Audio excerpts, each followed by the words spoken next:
Welcome to React JS internship training programs. इस internship में आप सीखने वाले हो कि लाइव प्रोजेक्ट पर वर्क कैसे करेंगे। आपको वीकली असाइनमेंट दिए जाएंगे और मॉक इंटरव्यू के बारे में बताया जाएगा और इस इंटर्नशिप के लास्ट में आपको एक सर्टिफिकेट प्रोवाइड किया जाएगा। इंटर्नशिप ट्रेनिंग प्रोग्राम में आपका रोड मैप ऐसा रहेगा कि आपको सबसे पहले HTML और उसके बाद CSS, JavaScript, ES6, react API के बारे में, रिडक्स और लास्ट में आपको एप्लीकेशन डिप्लॉयमेंट कैसे करते हैं ये सिखाया जाएगा। हम रिएक्ट क्यों लर्न कर रहे हैं? सबसे बड़ा क्वेश्चन आता है कि ये वर्चुअल डोम है, कंपोनेंट बेस्ड है, फास्ट है और पॉपुलर है। इंडस्ट्री में इसकी बहुत डिमांड है, इसलिए हम इसको लर्न करने वाले हैं। इसका बेनिफिट है कि आप इसको रीयूजेबल, इजी टू मेंटेन और फास्टर डेवलपमेंट है। कंपनीज, कुछ कंपनी ऐसी हैं जो आज के टाइम में बहुत ही पॉपुलर हैं, जैसे कि Meta, Netflix, Instagram, Airbnb, Uber and Amazon. ये सब कंपनी रिएक्ट को यूज़ कर रही हैं। What is react? रिएक्ट एक JavaScript open source JavaScript library है जो कि आपको इंटरफेस बनाने में हेल्प करती है। हम इसमें टॉपिक कवर करने वाले हैं मर्न मर्न मोंगो, एक्सप्रेस, रिएक्ट और नोड.js। ये चार टॉपिक हम कवर करने वाले हैं इस इंटर्नशिप के अंदर। Installing react. रिएक्ट को इंस्टॉल करने से सबसे पहले आपको सिस्टम के अंदर नोड.js को इंस्टॉल करना होगा। नोड.js को इंस्टॉल करने के बाद आप रिएक्ट को इंस्टॉल करने की कमांड देंगे, जैसे कि npx create react app my app। ये एंटर करने के बाद आपके सिस्टम में एक माई ऐप का प्रोजेक्ट बनेगा, माई ऐप का एक फोल्डर बनेगा जिसके अंदर आपकी रिएक्ट इंस्टॉल हो जाएगी। रिएक्ट इंस्टॉल होने के बाद आप उसको स्टार्ट कर सकते हो npm start कमांड से। रिएक्ट फोल्डर स्ट्रक्चर इसके अंदर, जैसे आप इसको इंस्टॉल करोगे रिएक्ट को, माई ऐप, जैसे हमने लास्ट स्लाइड्स में देखा कि माई ऐप हमने एक प्रोजेक्ट को क्रिएट किया है। माई ऐप के अंदर हमने सबसे इम्पोर्टेंट सोर्स फोल्डर होता है SRC फोल्डर, जिसके अंदर आप सभी कंपोनेंट्स को मैनेज कर सकते हो, जैसे कि components, pages, assets, services. Components के अंदर आप रीयूजेबल कंपोनेंट को स्टोर कर सकते हो, जैसे कि header, footer, side bar, top बार और नेम बार। पेजेस के अंदर पब्लिकली पेजेस जैसे कि home page, about us page, contact us page, gallery page, तो ये सब आप पेजेस के अंदर स्टोर कर सकते हो। एसेट्स के अंदर आपने कोई इमेज यूज़ करनी है, ऑडियो यूज़ करना है, कोई वीडियो यूज़ करना है, तो ये आप एसेट्स फोल्डर के अंदर स्टोर करोगे। सर्विसेज के अंदर आप जो भी आप API बनाओगे, रिडक्स यूज़ कर रहे हो, तो इसके अंदर से आपकी कॉल होंगी। JSX क्या चीज़ है कि आपको ये अलाउ करती है HTML को जावास्क्रिप्ट के अंदर। जैसे कि आप देख पा रहे हो, मैंने H1 टैग के अंदर हेलो रिएक्ट लिखा हुआ है, तो ये H1 टैग को आप जावास्क्रिप्ट के अंदर कैसे लिखोगे, तो ये आपको अलाउ करती है JSX के अंदर। रिएक्ट के कंपोनेंट जैसे कि आप रिएक्ट के कोई भी पेजेस को बनाओगे, तो पेजेस को रिएक्ट के अंदर रिएक्ट कंपोनेंट बोला जाता है। रिएक्ट कंपोनेंट बनाने के लिए हमारे पास दो अप्रोच हैं। फर्स्ट वन फंक्शनल अप्रोच है, second one class component. Functional approach हम 99% फंक्शनल अप्रोच यूज़ करते हैं, क्लास कंपोनेंट बहुत कम यूज़ करते हैं। फंक्शनल अप्रोच हमारे लिए सबसे बेस्ट होती है, जो कि हमें इनबिल्ट हुक्स का यूज़ करने के लिए अलाउ करती है। फंक्शनल कंपोनेंट के अंदर क्या है कि आप रीयूजेबल UI कंपोनेंट क्रिएट कर सकते हो, आप इसके अंदर हुक्स का भी यूज़ कर सकते हो। लेफ्ट साइड में एक कंपोनेंट हमने बना रखा है वेलकम, राइट साइड में हमने app.js कंपोनेंट के अंदर उस कंपोनेंट को इंपोर्ट किया और उस कंपोनेंट को कैसे यूज़ किया हुआ है आप देख पा रहे हो। प्रोप्स, प्रोप्स के अंदर हम child communication using props learn करते हैं कि कैसे आप एक कंपोनेंट से सेकंड कंपोनेंट में और सेकंड कंपोनेंट से थर्ड कंपोनेंट के अंदर कैसे आप डेटा पास कर सकते हो। स्टेट, इसमें आपको डेटा को मैनेज करने के लिए यूज स्टेट हुक्स का यूज करना होता है। हम इसका यूज क्यों करते हैं, क्योंकि आपको जो यूजर इनपुट है, काउंटर वैल्यूज है, लॉगिन स्टेटस है, shopping cart, API response, theme, form values, इन सब के डेटा को अगर कहीं स्टोर करना है तब आप स्टेट की हेल्प से यूज स्टेट हुक्स का यूज करके आप उसको यूज कर सकते हो, डेटा को यूज कर सकते हो। इवेंट हैंडलिंग, इवेंट हैंडलिंग जैसे कि on click, on change, on submit function. तो ये इवेंट हैंडलिंग क्या करता है कि आपने किसी बटन पे आपने क्लिक इवेंट अप्लाई कर रखा है, कोई भी इनपुट टाइप एलिमेंट्स है, टैग है, उस पर आप टाइप करने के टाइम कुछ इवेंट फायर करना है, और फॉर्म को सबमिट करने के टाइम अगर आपने कुछ इवेंट फायर करना है तो ऑन सबमिट आप यूज कर सकते हो, on submit, on change, on click. Conditional rendering, conditional rendering होती है कि आपने जैसे कि एक इफ एल्स का यूज़ किया होगा किसी भी कोडिंग के अंदर, किसी भी लैंग्वेज के अंदर। तो इफ का ये थोड़ा सा एडवांस पार्ट है कि इसमें लॉजिकल आपको एक कंडीशन चेक करनी होती है। कंडीशन चेक करने के बाद इसमें ट्रू वाला पार्ट एग्जीक्यूट होता है, डिस्प्ले होता है। एल्स वाला पार्ट, अगर आपकी कंडीशन फॉल्स होती है तो एल्स वाला पार्ट चलता है। तो आप देख पा रहे हो सेकंड कंपोनेंट के अंदर सेकंड जो एरिया है हमारा हाइलाइट्स है, इस पे हमने चेक किया हुआ है अगर इज लॉग्ड इन ट्रू है तो आप वेलकम यूजर डिस्प्ले करोगे, otherwise please log in message display होगा। But our hooks, hooks React JS के अंदर इनबिल्ट फंक्शन होते हैं। हम इनका यूज़ क्यों करते हैं, स्टेट को मैनेज करने के लिए कंपोनेंट के अंदर, और लाइफ साइकिल इवेंट को हैंडल करने के लिए। आपके कंपोनेंट्स के अंदर किसी भी डेटा को यूज़ करने के लिए, और डोम एलिमेंट्स के साथ ये काम करता है, और इसकी परफॉर्मेंस ऑप्टिमाइज करने के लिए। इसमें से सबसे इम्पोर्टेंट हमारे हुक्स है जैसे कि use state, use effect, use contacts. Use state component की स्टेट को मैनेज करता है, यूज इफेक्ट आपके साइड इफेक्ट और लाइफ साइकिल इवेंट्स को हैंडल करता है, और यूज कॉन्टेक्स्ट आपके डेटा को एक्सेस करने के लिए कॉन्टेक्स्ट प्रोवाइडर से। यूज स्टेट आपकी स्टेट को मैनेज करता है, आपकी स्टेट को अपडेट करता है, उसको री रेंडर करता है, और स्टोर कर लेता है आपके डेटा को किसी भी कंपोनेंट के अंदर। जब भी आप कोई डेटा यूज़ करोगे, कोई भी फॉर्म क्रिएट करते हो, उस फॉर्म के अंदर जब भी आप कुछ भी इनपुट करते हो, जैसे कि नेम, ईमेल, फॉर्म, कॉन्टैक्ट, कुछ भी आप उस फॉर्म के अंदर वैल्यू फिल कर रहे हो, तो उस डेटा को उस कंपोनेंट के अंदर अगर स्टोर करना है तो आप यूज स्टेट हुक्स का यूज़ कर सकते हो। यूज इफेक्ट, यूज इफेक्ट का काम क्या है कि आपके कंपोनेंट के अंदर साइड इफेक्ट को हैंडल करता है। जैसे कि आपने किसी भी कंपोनेंट से एपीआई कॉल की, अगर उस कंपोनेंट से डेटा फैच कर रहे हो, अगर आपने टाइमर लगा रखा है, अगर आपने इवेंट्स लिसनर लगा रखे हैं, और आपने डॉक्यूमेंट का टाइटल अपडेट करना है, तो आप इसका यूज इफेक्ट का यूज कर सकते हो। रिएक्ट रूटर, रिएक्ट रूटर क्या होता है कि जैसे कि आपने कोई भी वेब एप्लीकेशन के अंदर देखा होगा कि नेव बार होता है टॉप पे, तो उस नेव बार में home page, about us page, contact us page, तो गैलरी पेज, सर्विसेज पेज, ये पब्लिकली पेजेस होते हैं। जो आप एक पेज पे क्लिक करते हो तो वो पेज ओपन होता है। तो ऐसे ही रिएक्ट के अंदर जब भी आप किसी भी लिंक पे क्लिक करते हो, तो लिंक पे क्लिक करने के बाद वो कौन सा रूट ओपन करना है, तो ये डिफाइन हमारा ऐप डॉट जी एस के अंदर होता है। तो उस लिंक पे क्लिक करने के बाद हमने कौन सा कंपोनेंट ओपन करना है, तो लिंक की नेविगेशन के लिए हम रिएक्ट रूटर लाइब्रेरी का यूज़ कर सकते हैं।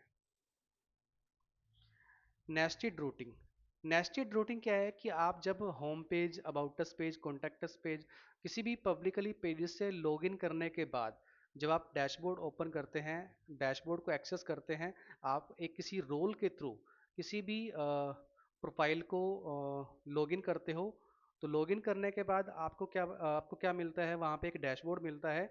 डैशबोर्ड में जाने के बाद आप किसी भी कंपोनेंट को, किसी भी लिंक को जब क्लिक करते हो, तो वो सारे के सारे जो उसके नेस्टेड लिंक्स होते हैं उस मेन लिंक के अंदर नेस्टेड होते हैं, जिसमें आप देख पा रहे हो लेफ्ट साइड में हमारे डैशबोर्ड के अंदर स्टूडेंट्स, कोर्सेज और प्रोफाइल, ये तीनों के तीनों हमारे जो नेस्टेड कंपोनेंट्स हैं, जैसे कि student, courses, profile.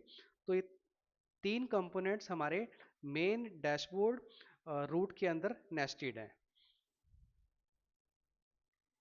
Rest API, rest API क्या होता है कि हम थर्ड पार्टी या थर्ड सर्वर से हम कुछ भी अगर डाटा फैच करना है, तो कुछ लाइब्रेरी का हम यूज़ करके उस सर्वर से रिस्पॉन्स जब गेट करते हैं, डाटा जब गेट करते हैं, तो यहाँ पे हमारी हेल्प कौन करता है, एक्सियोस। तो एक्सियोस क्या करता है, आपके क्लाइंट साइड पे एक्सियोस लाइब्रेरी का यूज़ करके सर्वर या थर्ड पार्टी से आप उसके डेटाबेस से डेटा फैच करके सर्वर से डेटा फैच कर सकते हो। तो डेटा फैच करने के बाद हम उसका इम्प्लीमेंटेशन सब कुछ रेस्ट एपीआई के अंदर करते हैं। एक्सियोस क्रेड के अंदर क्या होता है कि आप किस टाइप की रिक्वेस्ट को मैनेज करने वाले हो, गेट, पोस्ट, वो डिलीट। इन चारों मेथड्स के अंदर गेट में क्या होता है कि अगर आपने सर्वर से डेटा को गेट करना है, तब आप गेट फंक्शन का यूज़ करोगे। अगर आपने डेटा को सबमिट करना है, तो पोस्ट मेथड का यूज़ करोगे। अगर आपने डेटा अपडेट करना है, तो पुट मेथड का यूज़ करोगे। अगर आपने सर्वर से डेटा को डिलीट करना है, तो आप डिलीट मेथड और डिलीट रिक्वेस्ट का यूज़ करोगे आप। जेसन सर्वर डेमो, अगर आपके पास कोई भी थर्ड पार्टी या सर्वर नहीं है जिससे आपको डेटा फैच करना हो, तो रेस्ट एपीआई का यूज़ करते हुए आप डेमो जेसन सर्वर का यूज़ कर सकते हो। डेमो जेसन सर्वर का यूज़ करने से पहले सबसे पहले आपको जेसन सर्वर को इंस्टॉल करना होगा, जो कि आपके सामने कमांड्स गिवन है, npm install Jason hyphen server. इसका यूज़ करने के बाद आपको इसको लोकल पे पहले सर्वर को स्टार्ट करना होगा, तभी आप इस सर्वर से आप डेटा को फैच कर पाओगे अपनी एपीआईज के अंदर। कॉन्टेक्स्ट एपीआई क्या होता है कि अगर आपने किसी भी कंपोनेंट से दूसरे कंपोनेंट में डेटा को फैच करना हो और आपको किसी स्टेट को ग्लोबली सेट करना हो, और वो उस डेटा को आप किसी भी कंपोनेंट से फैच कर पाओ, जैसे कि हम देख पा रहे हैं हम किसी भी कंपोनेंट पे मूव करते हैं, तो ऐप, यूजर्स और यूजर इन्फो, तो आप किसी भी कंपोनेंट पे कॉन्टेक्स्ट एपीआई की हेल्प से आप डेटा को फैच कर सकते हो, क्योंकि ये कॉन्टेक्स्ट एपीआई क्या करता है, आपके डेटा को ग्लोबली रिप्रेजेंट करता है और स्टोर कर लेता है। रिडक्स टूलकिट में क्या होता है कि आपका डेटा जब भी सर्वर से बार बार हिट मारता है, तो रिडक्स टूलकिट हमारी यहाँ पे ये हेल्प करती है कि वो वन टाइम पे जब भी आप किसी कंपोनेंट को ओपन करते हो, किसी कंपोनेंट का यूज़ करते हो या डिस्प्ले करते हो या लिंक पे क्लिक करते हो, तो उस कंपोनेंट पे जो एपीआई से, रेस्ट एपीआई से जो डाटा आ रहा है सर्वर से, तो वो सर्वर का डाटा आपके एक स्टोर में स्टोर हो जाता है। तो यहाँ पे रिडक्स हमारी क्या हेल्प करती है कि जितना भी डाटा हमारा होता है, चाहे हमने फ्रंट एंड से कोई भी रिक्वेस्ट भेजी हो, तो उस डाटा को, सारे के सारे डाटा को एक स्टोर में मैनेज करती है। जब भी हम कोई नया डाटा अपडेट करते हैं, तो सबसे पहले वो स्टोर में अपडेट होता है, उसके बाद एक रिक्वेस्ट सर्वर पे जाती है, सर्वर पे डाटा हिट हो जाता है। हिट होने के बाद उस फ्रेश डाटा को आप स्टोर से फैच कर सकते हो, जो कि आप देख पा रहे हो। रिडक्स फोल्डर स्ट्रक्चर के अंदर हम क्या करते हैं कि जब भी हम रिएक्ट जेएस प्रोजेक्ट को क्रिएट करते हैं, रिएक्ट जेएस प्रोजेक्ट को क्रिएट करने के बाद एसआरसी फोल्डर के अंदर आप एक रिडक्स का फोल्डर क्रिएट कर सकते हो, या उसको आप स्टोर बोल सकते हो। हमने यहाँ पे लेफ्ट साइड पे एक रिडक्स का फोल्डर क्रिएट कर रखा है। रिडक्स फोल्डर के अंदर स्टोर डॉट जेएस और फीचर्स, और ये हमने फोल्डर क्रिएट किया हुआ है। स्टोर डॉट जेएस क्या करती है, आपके स्टोर को मेंटेन करती है, मैनेज कर सकती है। तो इस पे हम हमारे तीन चीज़ें हैं। एक, आपको रिडक्स का फोल्डर क्रिएट करना होगा। रिडक्स फोल्डर के अंदर आपको क्या करना होगा, स्टोर, स्लाइसिस और एपीआई कॉन्फ़िगर करनी होगी। और फीचर्स के अंदर जैसे कि आप देख पा रहे हो, यहाँ पे आपको स्टूडेंट्स, टीचर्स, कोर्सेज और ओथ का डाटा आप इसमें मेंटेन कर सकते हो। हर फोल्डर के अंदर एक स्लाइस होता है जो कि आपके पर्टिकुलर कंपोनेंट से रिलेट करता है। और स्टोर डॉट जीएस फाइल क्या होती है, ये आपका रिडक्स की एक हर्ट फाइल होती है जिसका सबसे इम्पोर्टेंट रोल प्ले होता है रिडक्स के अंदर। ऑथेंटिकेशन के लिए आप क्या करते हो, एक JWT टोकन का यूज़ करते हो, जो कि JWT टोकन का अगर यूज़ करना है तो इसको आपको इंस्टॉल करना होता है। इंस्टॉल करने के बाद आप इसको यूज़ कर सकते हो आपकी रेस्ट एपीआई के अंदर। जब भी आप लॉगिन करते हो, रजिस्टर करते हो, रजिस्टर करने के बाद जब आप लॉगिन एपीआई का यूज़ कर सकते हो, तो लॉगिन एपीआई क्या करती है, वहाँ से सर्वर से एक टोकन जनरेट करती है। टोकन एपीआई के रिस्पॉन्स में आता है। उस टोकन को आप लोकल स्टोरेज में सेव कर लेते हो। स्टोर करने के बाद आप कोई भी एपीआई का यूज़ करते हो तो वो टोकन आपकी उस एपीआई के साथ जुड़ के जाता है, जो कि सर्वर उसको वेरीफाई करता है। वेरीफाई करने के बाद ही आप उस डेटा को फैच कर पाओगे जो कि आपने एपीआई से हिट कर रखी है। प्राइवेट रूटिंग क्या होता है कि आपने अक्सर देखा होगा कि बहुत से एप्लीकेशन ऐसे हैं कि आप विदाउट लॉगिन कोई भी डैशबोर्ड एक्सेस नहीं कर पाओगे, कोई भी सर्विस यूज़ नहीं कर पाओगे। अगर आपने कोई सर्विस यूज़ करनी है तो सबसे पहले आपको क्या करना होगा, वेब एप्लीकेशन रिएक्ट के एप्लीकेशन में आपको रजिस्टर्ड करना होगा। रजिस्टर्ड करने के बाद आपको with the help of log n आपको लॉगिन करना होगा। लॉगिन करने के बाद आपकी जितने भी हमारे रिसोर्सेज हैं आप उनको गेट कर पाओगे। तो लॉगिन करने के बाद आप किसी भी एपीआई को या फिर किसी भी कंपोनेंट को फैच करते हो तो वो हमारी सारी की सारी रूटिंग प्राइवेट रूटिंग के अंदर आती है। वो सारे के सारे रूट्स हमारे प्राइवेट रूट से सेट होते हैं। विदाउट प्रोडक्शन के अंदर विदाउट प्रोडक्शन आप कोई भी कंपोनेंट फैच नहीं कर सकते हो। कोई भी आप डैशबोर्ड को डायरेक्ट एक्सेस करते हो तो आपको ये लॉगिन पेज पर लेके जाएगा। लॉगिन के बिना आप कोई भी डैशबोर्ड या कोई भी प्रोडक्शन रूट ओपन नहीं कर सकते हो। सबसे लास्ट में क्या होता है कि अगर आपने रिएक्ट का एप्लीकेशन बनाया है, रिएक्ट के एप्लीकेशन को डायरेक्ट आप लाइव पर नहीं ले जा सकते हो। उसको ले जाने के लिए, लाइव ले जाने के लिए आपको उसकी एक बिल्ड बनानी पड़ती है। बिल्ड बनाने के लिए आपको रूट फोल्डर पे आपको एक कमांड देनी होती है npm run build, जो कि आपको लाइव सर्वर पर डिप्लॉय करने में आपकी हेल्प करती है।